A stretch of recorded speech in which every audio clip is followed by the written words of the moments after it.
olympiády Slovensko-Kanada 30 sekúnd dokonca 2-2. Páni z Bruhova nám dali prvýkrát presilovku v tomto zápase. My milujeme presilovky!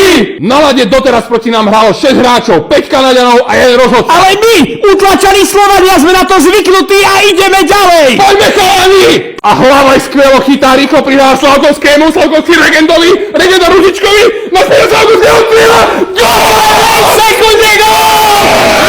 Olympiádu 1993 vznik Slovenskej republiky, 2004 vstup do EÚ, 2011 pád Radičovej vlády a keď sa o 25 rokov vášho syna opýta učiteľ dejepisu, čo sa dialo 22. februára 2026, tak vám povie, že Slovensko vyhralo olympiádu!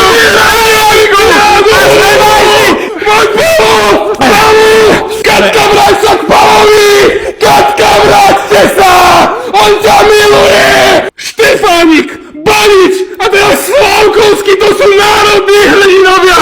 Ladovčevita Itália!